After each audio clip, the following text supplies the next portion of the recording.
Journée internationale pour le droit des femmes. Je vous présente deux femmes alsaciennes, deux grands témoins de l'actualité.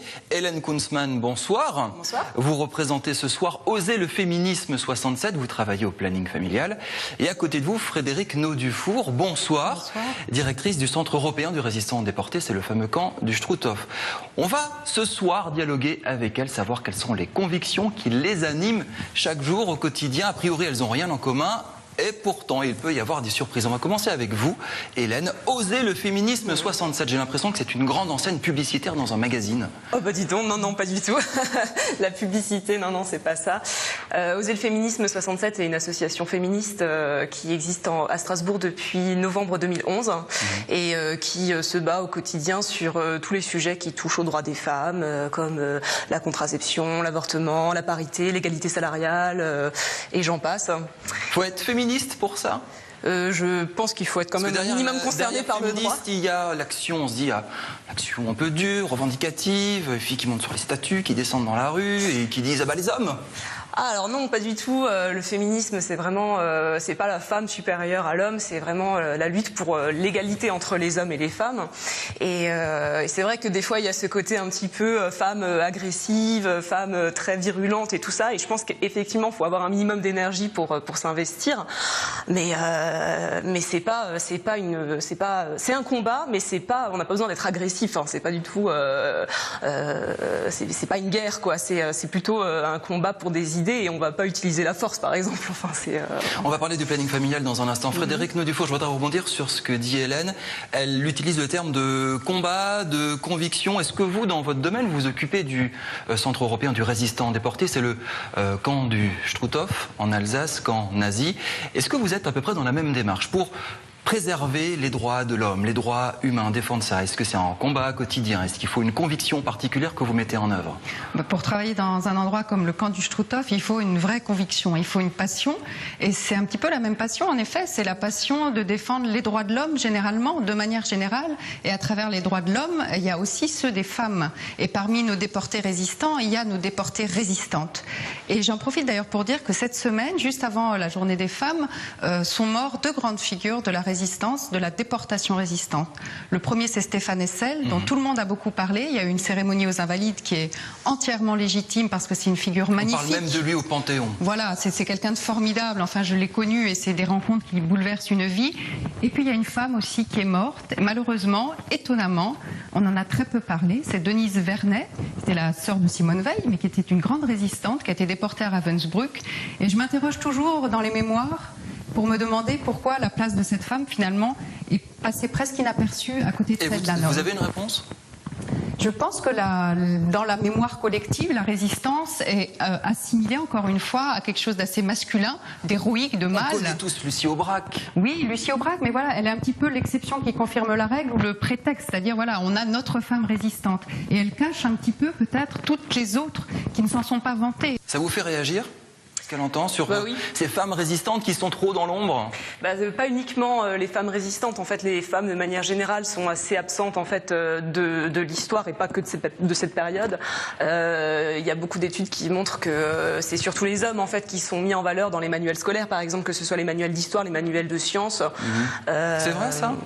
Oui, je pense que c'est un petit peu vrai, tout simplement parce que jusqu'à une période récente, les femmes n'avaient pas de rôle officiel possible, tout simplement dans le monde politique. Rappelons qu'elles n'ont eu le droit de vote qu'en 1944 et que pendant toute une partie du XXe siècle, elles étaient des mineurs politiques, mais aussi civiques, c'est-à-dire qu'elles ne pouvaient pas, par exemple, ouvrir un compte en banque sans le faire au nom de leur mari. Hélène? Oui, je suis assez d'accord, mais le fait qu'elles étaient invisibilisées, je dirais, ça ne voulait pas dire non plus qu'elles faisaient rien. Et je pense notamment, par exemple, comme je parlais des sciences tout à l'heure, tout le monde connaît Newton et par exemple au lycée on connaît voilà, les lois de Newton mais personne n'a jamais entendu parler ou n'a jamais vu dans son livre de physique Émilie du Châtelet qui pourtant a permis la traduction en français des écrits de Newton.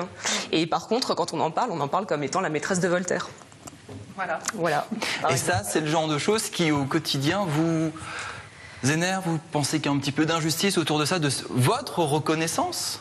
Oui, c'est vrai que c'est par moments énervant, même si en même temps on est conscient qu'on est au XXIe siècle, qu'il y a eu d'énormes progrès, on ne peut pas les nier, mais que ce soit pour la mémoire de nos résistantes ou même dans notre travail au quotidien de femmes, ça reste toujours quelque chose de perceptible et contre lequel il faut se battre.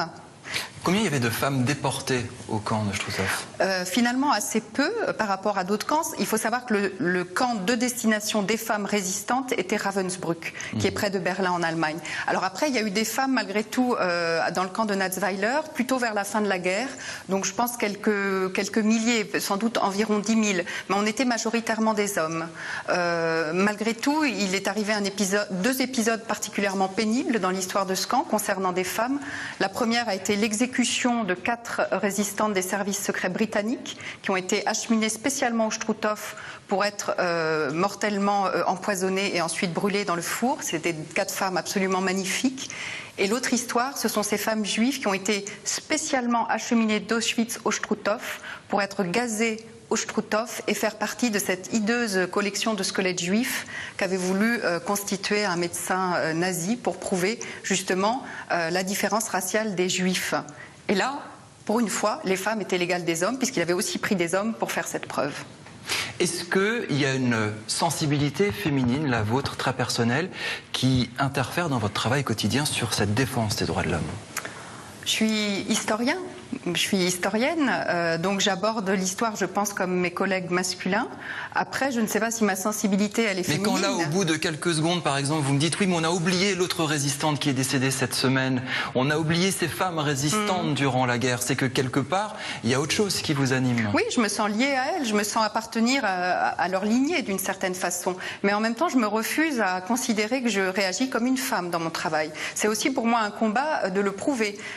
J'ai fait de longues études d'histoire, j'ai beaucoup de diplômes et je me rappelle qu'au début, quand j'étais jeune historienne, là où je travaillais, on m'a dit tenez, venez donc à cette réunion en bas, on manque de présence féminine. Oh là là.